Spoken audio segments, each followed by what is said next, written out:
Hamu Baek pun menjelaskan lebih lanjut bahwa festival melibatkan pertarungan kelompok, di mana setiap tim akan dikumpulkan dan dikirim ke sebuah gunung yang telah ditentukan. Di sana mereka akan menjelajahi gunung selama beberapa hari. Pada siang hari, mereka akan bertarung melawan tim lain yang mereka temui. Namun, pertempuran dilarang pada malam hari. Setelah 7 hari menjalani pola tersebut, tim terakhir yang masih bertahan di gunung akan dinyatakan sebagai pemenang festival. Dan terkejut dan bertanya kepada pelatih, apakah itu berarti mereka akan bertarung selama 1 minggu penuh? Hamu Baek menjawab bahwa acara ini awalnya dibuat sebagai pengingat bagi para siswa tentang 2 perang besar di masa lalu dan bagaimana para pahlawan kala itu menghadapi tantangan berat demi meraih kemenangan. Meskipun secara tidak langsung, ia kemudian berbicara dengan tegas kepada mereka, menanyakan apakah mereka ingin membalas dendam dan merebut kembali martabat mereka di Gyeongbokgung. Sun Jin menjawab dengan tatapan tekad dan semangat yang kuat, mengatakan bahwa ia ingin berpartisipasi dalam festival tersebut untuk membalas dendam kepada Dang Chu dan meminta pertanggungjawaban atas apa yang telah dilakukan kepadanya. Dan pun dengan antusias menyatakan bahwa ia juga ingin membantu Sun Jin dalam balas dendam itu. Dan ia tidak akan membiarkan Sun Jin menghadapi pertempuran ini sendirian. Dan menegaskan bahwa dia akan bergabung bersamanya. Ia kemudian meminta pendapat dari anggota tim lainnya. Dan Bong serta Yunha setuju, mengonfirmasi bahwa mereka juga akan ikut bertarung. Dan menjadi bersemangat dan berteriak bahwa musuh-musuh mereka harus bersiap-siap, karena mereka tidak akan menunjukkan belas kasihan. Bong merespons dengan nada menyindir, mengatakan bahwa justru Danlah yang paling ia khawatirkan. MC kemudian menyela sambil tersenyum dan berkata bahwa karena semua sudah sepakat untuk ikut serta dalam pelatihan, maka masa depan mereka akan menjadi lebih berat. Dan pelajaran mereka ke depannya akan jauh lebih keras. Matanya berbinar-binar dengan kilau licik, mengisyaratkan bahwa dia telah menyiapkan rencana pelatihan yang sangat ketat. Keesokan harinya, Hamu Baek memulai latihan intensif untuk regu ke-7 yang berlangsung tanpa henti. Para peserta menyadari bahwa pelatihan ini jauh lebih berat daripada yang mereka perkirakan. Sun Jin nyaris tidak bisa mengikutinya. Byong bahkan berkomentar bahwa jika dibandingkan dengan latihan hari ini, maka sesi sebelumnya hanyalah permainan anak-anak, atau bahkan hanya pemanasan saja. Pada satu titik, dan pingsan karena kelelahan, dia mengeluh kepada pelatih bahwa dia mengalami kram di kakinya dan tidak bisa melanjutkan latihan.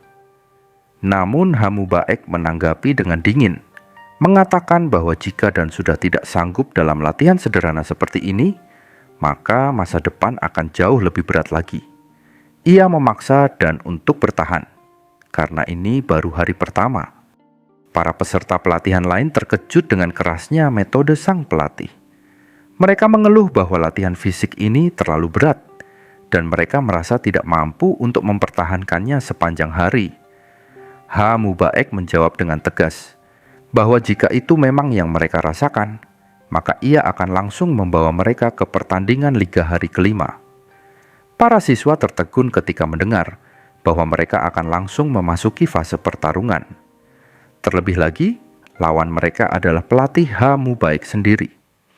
Mereka mengajukan keberatan, mengatakan bahwa kesenjangan kemampuan terlalu jauh, dan bahwa kondisi fisik mereka sudah terkuras habis oleh latihan sebelumnya. Namun Hamu Baek menjawab dengan tenang. Ia menjelaskan bahwa perang tidak pernah mempertimbangkan kondisi fisik para prajurit. Justru perang mengeksploitasi kelemahan itu. Meskipun demikian, ia meyakinkan mereka bahwa ia akan melawan mereka dengan kekuatan yang disesuaikan dengan kemampuan mereka masing-masing. Para siswa terkejut dengan desakan Hamu Baek dan tidak menemukan cara untuk membantah atau mengubah keputusannya. Saat malam tiba, sang pelatih menuju ke pegunungan, tempat acara akan berlangsung. Di sana, ia mulai menghitung jumlah siswa satu persatu dan memastikan bahwa ukuran pegunungan akan cukup untuk menampung semua orang. Sambil melakukan hal itu, Ha Mubaek merefleksikan sesi latihan hari itu bersama regu ketujuh. Ia bertanya-tanya apakah mereka akan mampu berpartisipasi dengan sukses dalam festival tersebut. Meskipun tim belum pernah bertarung bersama sebelumnya, Ha Mubaek menyadari bahwa mereka menunjukkan kerja sama tim yang sangat solid. Taktik mereka sangat mengesankan, terutama dalam serangan yang terkoordinasi, dan sinkronisasi mereka terlihat sangat mulus. Mereka dapat membagi peran masing-masing dengan lancar, tanpa perlu berbicara atau bertukar sinyal.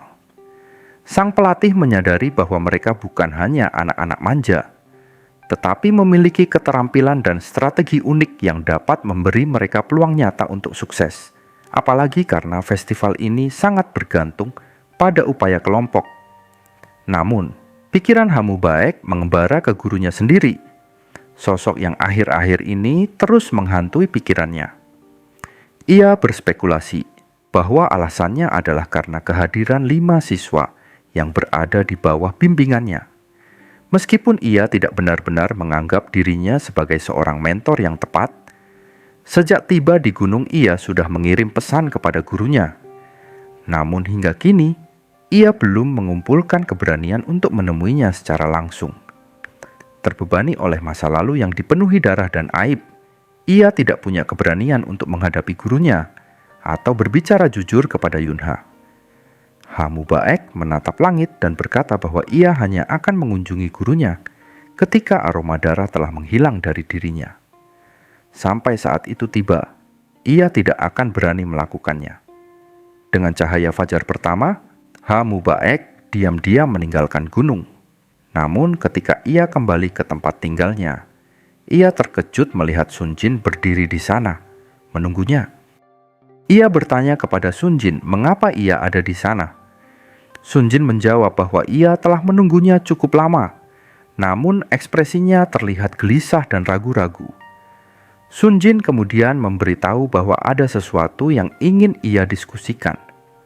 Ha Mubaek menyarankan agar mereka bicara di tempat lain dan membawanya ke tempat yang tenang untuk minum teh. Di sana, ia bertanya kepada Sun Jin apakah ia benar-benar siap untuk membalas dendam dan apakah ia bersedia mempertaruhkan nyawanya demi mencapainya. Ia mencatat bahwa waktu yang tersedia hanya 1,5 bulan, waktu yang sangat singkat. MC mencoba menenangkannya, mengatakan bahwa ia seharusnya tidak terlalu tertekan. Namun, nada suara pelatih berubah menjadi serius ketika ia bertanya kepada Sun Jin tentang apa yang sebenarnya ingin ia bicarakan.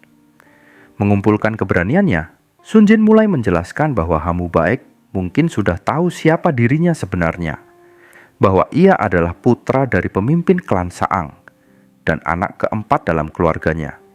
Ia menceritakan bahwa keluarganya termasuk 3 orang yang dikenal sebagai Tang Samjun, 3 petarung terkuat dari klan Tang. Ia menambahkan bahwa kakak laki-laki dan adik perempuannya termasuk di antara 3 orang itu. Sementara yang ketiga adalah Dongchu, pria yang mereka lihat hari sebelumnya. Ha Mubaek terkejut, menyatakan bahwa ada sesuatu yang aneh dari hal tersebut. Ia berkomentar bahwa meskipun Dongchu berbakat dan kuat, dia tidak layak menyandang gelar Samjun, terutama dalam keluarga bergengsi seperti klan Tang. Ia menambahkan bahwa kepribadian Dongchu sangat bermasalah, penuh dengan kekurangan, dan sangat tidak masuk akal jika dianggap sebagai salah satu dari 3 petarung teratas, kecuali jika dia dimasukkan hanya untuk mengisi tempat kosong.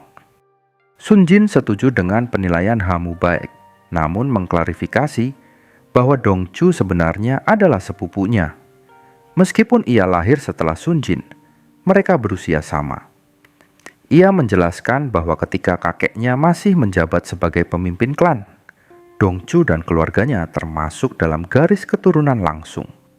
Namun, ketika ayah Sun Jin naik menjadi pemimpin, Dongchu dan keluarganya diturunkan statusnya menjadi bagian dari garis keturunan cabang. mengikuti sistem kelantang yang meminggirkan siapapun di luar garis keturunan utama. Sejak saat itu, Dongchu menjadi terpinggirkan dan kehilangan banyak hak istimewa yang hanya diberikan kepada garis utama. Sun Jin menjelaskan bahwa perubahan itu terjadi saat mereka berusia 10 tahun. Dan sejak saat itu, kepribadian Dongchu berubah menjadi lebih keras dan kejam. Karena Sun Jin adalah bagian dari garis utama, ia menerima hak istimewa dan banyak kesempatan belajar. Meskipun dia tidak berbakat dan tidak sekuat Dongchu. Namun, dia tidak pernah mencapai pencapaian besar apapun dan menjadi kekecewaan besar dalam keluarganya. Sampai-sampai mereka menjulukinya sebagai anggota paling bodoh dari kelantang. Hamu Baek menatap Sun Jin dan berkata bahwa levelnya tidak seburuk yang ia pikirkan.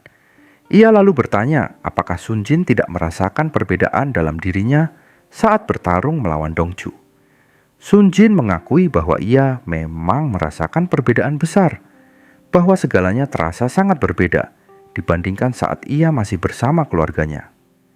Ia mencatat bahwa di masa lalu, ia bahkan tidak akan bisa menghindari satu serangan pun, dan akan mengalami kekalahan yang memalukan. MC melanjutkan penjelasannya, mengatakan bahwa ada pepatah yang menyebutkan bahwa kesuksesan datang dengan kesabaran. Ia menambahkan bahwa teknik tempur milik kelantang mungkin memang tidak cocok untuk Sun Jin sejak awal, dan itulah sebabnya dia kesulitan menggunakannya dengan benar. MC menunjukkan bahwa fakta Sun Jin yang sebelumnya tidak bisa menghindari serangan apapun, kini mampu menghindarinya hanya dalam 2 bulan latihan, merupakan bukti nyata tentang peningkatan dan kemajuan dirinya. Ia meyakinkan bahwa jika Sun Jin benar-benar tidak memiliki bakat, maka ia tidak akan mampu menguasai teknik triple force, mengumpulkan energi internalnya dengan begitu efektif, atau bahkan bertahan dalam pelatihan sejauh ini. Hamu Baek menekankan bahwa Sun Jin dan seluruh anggota tim lainnya memiliki potensi besar. Jika mereka tidak bisa mempercayai diri mereka sendiri, maka setidaknya mereka harus mempercayai dirinya dan visi yang ia lihat dalam diri mereka.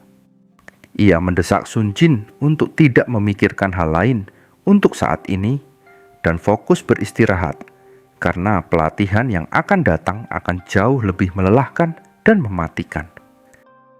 Keesokan harinya, Mobek menyiapkan berbagai macam peralatan dan senjata yang mengejutkan para siswa. Mereka bertanya tentang tujuan semua itu. Mobek menjawab bahwa mereka tentu tidak berniat mengikuti festival Ge Panas dengan tangan kosong. Ia menjelaskan bahwa semua pelatihan dari Wong Di dan Jam Rongai akan diuji ketika mereka mendaki gunung dengan senjata mereka sendiri. Sementara itu, mereka yang merasa paling lemah justru berpikir bisa sukses hanya dengan mengandalkan tinju mereka. Ia menambahkan bahwa mereka membutuhkan senjata. Salah satunya adalah teknik perisai yang dikembangkan oleh Jialmang. Perisai itu disebut efektif, tetapi membutuhkan penggunaan kedua tangan. Salah satu siswa mengamati bahwa perisai tersebut sangat ringan dan bertanya pada Hamu Baek apakah dia memodifikasinya sendiri. Sang pelatih menjawab bahwa memang benar, ia telah memodifikasinya agar dapat digunakan di tangan kiri, sementara tangan kanan memegang pedang.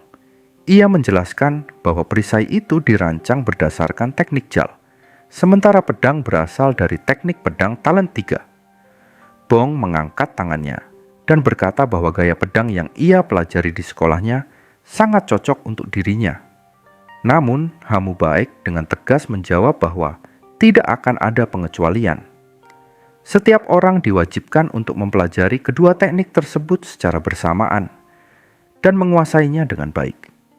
Bong mempertanyakan mengapa mereka harus mempelajari teknik-teknik tersebut. Hamu Baek menjelaskan bahwa setiap gaya bertarung memang merupakan seni independen, tetapi juga dapat digunakan sebagai teknik gabungan.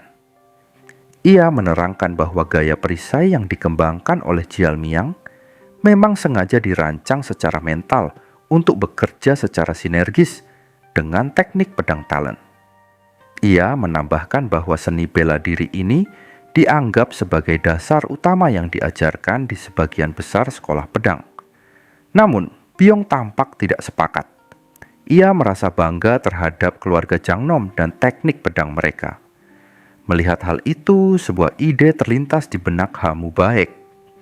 Ia menghunus pedangnya dan mengatakan bahwa cara tercepat untuk menyelesaikan perdebatan ini bukan dengan penjelasan panjang, melainkan melalui duel langsung. Para siswa terkejut, dan Bong pun terpaku saat menyadari bahwa Byong baru saja menantang Ha Mu Baek untuk berduel. Ha Mu Baek langsung mengarahkan pedangnya ke arah Byong dan memintanya untuk mengambil pedang dan bergabung dengannya di arena. Nada bicaranya berubah menjadi serius dan intens, dan sorot matanya memancarkan rasa percaya diri serta aura tantangan saat ia berkata kepada Byong untuk membuktikan kemampuan dan teknik keluarganya yang selama ini begitu ia banggakan. Lalu, kilatan-kilatan pedang terlihat di sana. Mereka berdua, sang instruktur dan salah satu muridnya, terlibat dalam pertarungan. Murid itu menebaskan pedangnya secara brutal hingga ia terengah-engah. Murid itu berkata, "Dia sangat cepat, aku tidak bisa menangkapnya."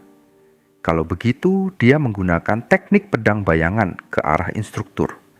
Namun, sang instruktur langsung menyadari bahwa itu adalah teknik pedang Keonseon. Dengan mudah, dia menangkis beberapa arah serangan pedang yang melaju ke arahnya, lalu berkata, "Memang, kau telah menebasnya dengan sangat baik." Namun, sang murid tidak tinggal diam. Dia terus maju dan menyerang. Semua serangannya dibalikkan. "Kali ini akan sulit," serunya sambil berteriak keras dan maju ke depan. Tapi seketika itu juga, teman-temannya berteriak, "Li Byong!" Li Byong pun tersadar. Pedang sang instruktur telah bertengger di depan lehernya. Murid-murid yang menyaksikan hal itu sangat terkejut. Instruktur pun berkata, "Ini adalah Samjae Sword, teknik yang akan kalian semua pelajari." Para murid kagum melihatnya. Gila, bukan hanya tekniknya, tapi pedangnya sudah di level yang sangat tinggi. Bahkan teknik pedang Li Byong yang sudah sempurna pun tak mampu menghadapinya, ujar salah satu murid. "Aku pikir kita harus belajar lebih giat lagi." Namun Li Byong masih belum menerima kekalahannya. Dalam hatinya dia berkata, "Ini tidak mungkin. Bagaimana teknik Cheonseonku bisa dikalahkan?" Instruktur menegurnya, "Bagaimana dengan Samjae Sword yang kau abaikan? Apa kau pikir semuanya akan berubah hanya dengan mengandalkan Cheonseon Swordmu?" Li Byong menjawab dengan acuh tak acuh, "Apa Anda menggunakan pengetahuan Zongna kami?" Tiba-tiba dia tersadar. Sang instruktur maju ke depan, memegang pundaknya dan berkata, "Pedang Zongna memang hebat, tapi saat ini yang kau butuhkan adalah Samjae Sword." Setelah semua itu, akhirnya Li Byong berkata, "Sepertinya aku harus mengakuinya untuk saat ini." Instruktur lalu bertanya, "Jadi sekarang, apa sudah tidak ada lagi yang ingin menantang?" Dengan serentak, para murid berteriak, "Tidak, instruktur. Kalau begitu, ayo segera mulai kelas. Jika kau ingin menggunakan pedang dan perisai secara bersamaan, kau harus memoles kekuatanmu terlebih dahulu." "Baik, instruktur." Sekarang dengarkan, pedang dan perisai. Tidak ada yang tahu apa yang akan terjadi dalam pertempuran. Kalian semua harus bergerak sesuai rencana. Ini bukan duel, tapi pertempuran. Kekalahan berarti kematian. Kalian harus berpikir untuk menang hingga akhir. Tidak ada pengecut dalam perang. Bertahan hidup adalah definisi dari kemenangan. Itulah wejangan dari sang instruktur. Karena memang, di medan perang tidak ada yang namanya pengecut. Semua orang harus memikirkan cara bertahan hidup sebaik mungkin. Mereka pun terus berlatih hingga petang. Lalu sang instruktur berkata, "Baiklah, besok adalah hari libur. Jadi berlatihlah sampai kakimu tidak bisa bergerak." Semua murid di sana hanya bisa mengeluh. "Instruktur, tolonglah. Kupikir aku sudah ingin mati di sini." Kemudian, scene berpindah ke hari berikutnya. Keempat murid laki-laki mendatangi salah satu murid perempuan. Wanita itu berkata, "Ada apa pagi-pagi kalian kemari?" Salah satu dari mereka menjawab, "Yun Hamin, ayo ikut kami. Kami memutuskan untuk pergi ke rumah Unrai sambil jalan-jalan ke daerah Muncang." Wanita itu sangat terkejut. "Hah? Kenapa tiba-tiba? Jika kalian punya tenaga untuk jalan-jalan, kenapa tidak digunakan untuk berlatih saja?" "Ah, hari ini libur. Jadi, mari kita istirahat. Kami punya upacara minum hari ini. Kita akan mabuk-mabukan dan bersenang-senang bersama. Kita ini satu keluarga dalam seni bela diri. Jadi tolong, ayo ikut. Ini adalah perintah pertamaku sebagai ketua patriarki," ujar mereka sambil tertawa. Li Pyong menghela napas dan berkata, "Menyerahlah. Aku ingin berlatih, tapi diseret keluar oleh si bajingan itu." Teman satu perguruannya pun menimpali. "Aku juga ingin istirahat. Kakiku rasanya ingin copot. Ini semua terjadi karena aku bilang ingin pulang. Semua orang punya keluarga yang menunggu, tapi kurasa mereka akan takut saat melihat rumahku. Kalau itu instruktur sih, mungkin tidak masalah. Tapi anak-anak lain akan sulit," ujar Unrai. Wanita itu akhirnya berkata, Kalau ini tidak mengganggu latihanku. Baiklah, karena semuanya pergi, aku tidak bisa mengabaikannya." Mereka pun bersorak, "Oh, bagus. Ayo bersenang-senang hari ini." Scene berpindah kembali ke jalanan kota yang cukup ramai. Bagaimanapun juga, ini bagus. Jalanan yang sibuk, bau manusia, dan semua orang bercengkerama. Ujar salah satu dari mereka. "Mari kita mulai makan bersama." Lalu Tan Jin San berkata, "Unrai, di mana tempat terbaik di sini?" "Aku tidak tahu banyak," jawab Unrai. "Aku juga. Jangan tanya hal yang enggak-enggak, tapi mari kita coba ke tempat besar yang penuh warna itu. Mungkin lebih mahal dari kualitas makanannya, tapi setidaknya memenuhi standar premium," kata Tan Jin San. Jin San kembali ke penampilan aslinya. Dia dikuasai pesta dan mulai mengendur. Tapi ya, setelah semua ini, mungkin ini lebih baik daripada terus-terusan stres. Walaupun itu benar, ini tetap agak berlebihan menurutku. Lanjut Li Pyong. Tan Jin San tiba-tiba berkata, "Sekarang, ambil ini." Tidak sopan pergi ke rumah teman dengan tangan kosong. Unrai kaget. "Hah? Aku sangat berterima kasih untuk ini." "Sudahlah, aku cuma beli makanan yang lebih enak dari sebelumnya," jawab Tan Jin San. Unrai menerimanya dan berkata, "Terima kasih Jin San. Ah, ini sudah seharusnya di antara kita. Ayo, mari pergi." Mereka memasuki kawasan kumuh. "Aku hanya pernah dengar dari cerita. Kupikir keamanannya baik-baik saja," ujar Li Pyong. "Biasanya tempat seperti ini jadi arena pertarungan. Banyak pencopet juga," tambahnya. Lalu seseorang menghampiri mereka dengan wajah tersenyum. "Bukankah ini Unrai? Sudah lama tidak bertemu." "Kakek Bang, kau di sini?" ujar Unrai terkejut. "Kakek, apa kau kenal?" tanya Jin San. "Kakek, tunggu sebentar. Aku akan ambil makanan untukmu," ujar Unrai. "Ah, cukup bagiku makan sisa saja. Sudah lama tidak melihatmu, Unrai. Jangan seperti itu." "Tidak apa-apa, kakek. Aku tahu kau akan membagikannya lagi. Dan teruslah memujiku," ujar Unrai sambil bercanda. Saat mereka hendak ke rumah Unrai, teman-temannya bertanya, "Siapa tadi pria itu?" Unrai menjawab, "Haruskah aku bilang dia pemimpin lingkungan ini? Atau pemimpin pengemis? Ngomong-ngomong, aku tinggal di tempat di mana tidak ada yang bisa dimakan. Dan dia sering membantu keluargaku." "Oh, begitu rupanya." "Hei, itu rumahku," ujar Unrai. "Mari masuk." Namun wajah teman-temannya langsung membeku saat melihat kondisi rumah itu. "Baiklah, aku akan masuk dulu. Ibu, aku pulang," serunya semangat. Sekarang, tiba-tiba saja kita sudah berada di akhir bulan Mei. Saat ini, waktu yang tersisa hanya sekitar 20 hari lagi sebelum Hajjuje dibuka. Para murid terus berlatih dengan giat. Mereka berlatih menggunakan teknik pedang samjai dan shield.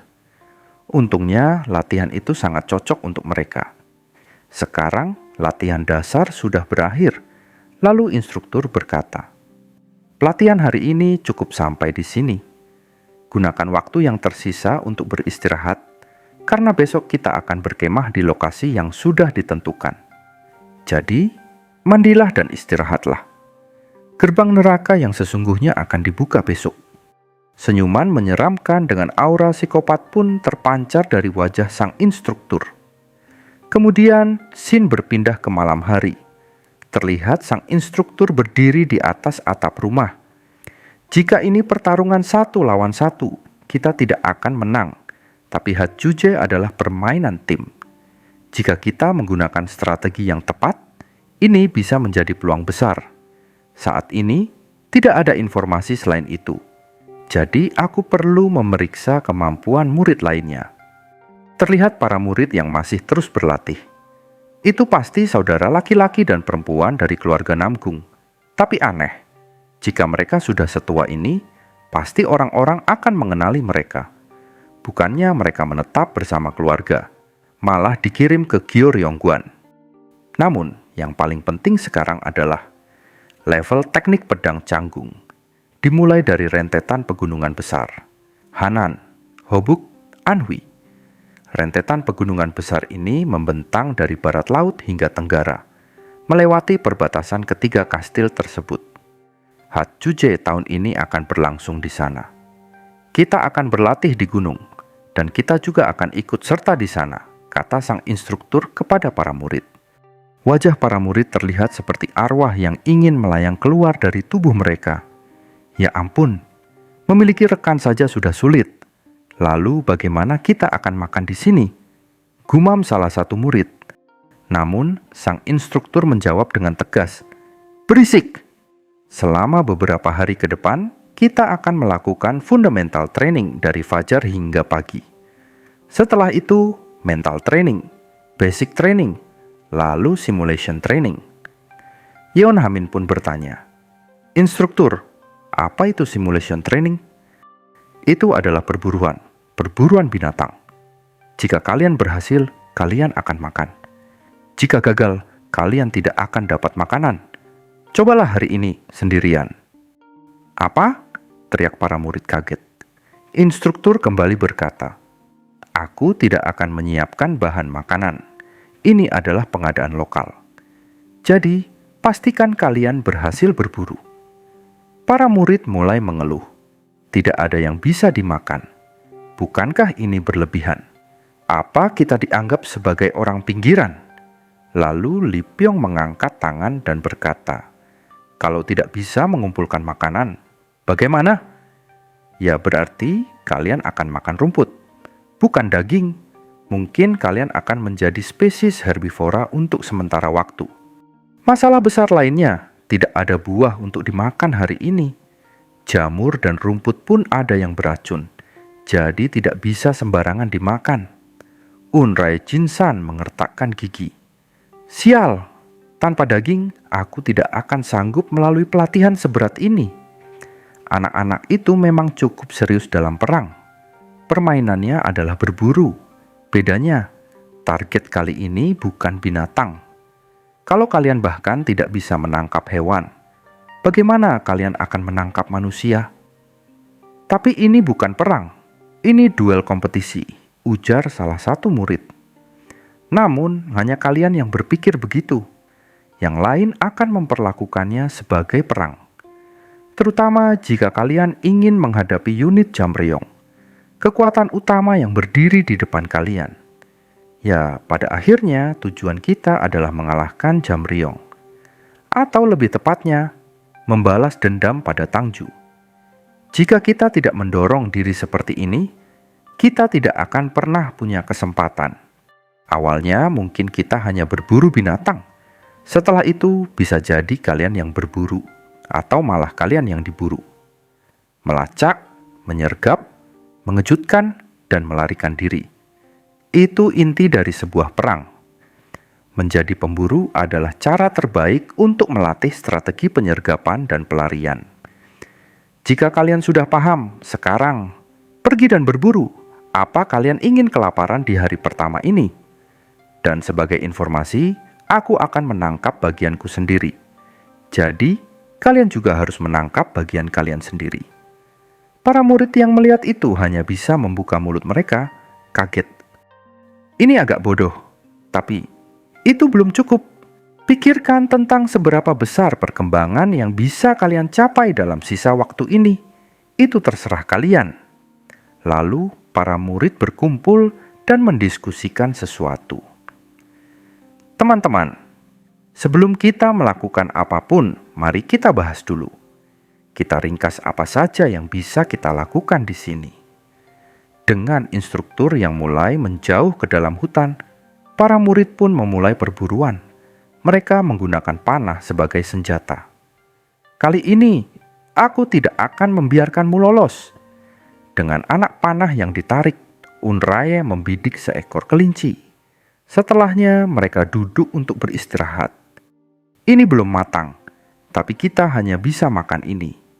Jadi, begini ya rasanya hidup di pegunungan, dengan buah-buahan seadanya di depan mereka. Namun, scene berpindah. Mereka semua telah tertidur lelap. Terlihat sang instruktur bersantai di atas pohon. Keesokan harinya, sekarang saatnya mengajari kalian Sword Jin. Sejauh ini, duel melawan instruktur adalah fondasi untuk ujian. Sword Jin ini didasarkan dari teknik Samjae Sword. Jika kalian ingin, kalian bisa memberinya nama, Samjae Sword Jin. Serangan utama akan dilakukan oleh Lee Pyong, karena dia memiliki kekuatan serangan terbesar. Serangan tambahan oleh Tang Jinsan, pertahanan depan oleh Nakwo Jin dan Hamu Baek Unraya. Sementara Hamin bertugas untuk serangan samping dan menutup celah belakang. Kalian membutuhkan banyak pelatihan untuk bisa melakukan gerakan secara berkelompok. Selain itu, teknik Samjae Sword harus dilatih secara intensif, sambil tetap fokus pada teknik dasar untuk menghadapi berbagai situasi.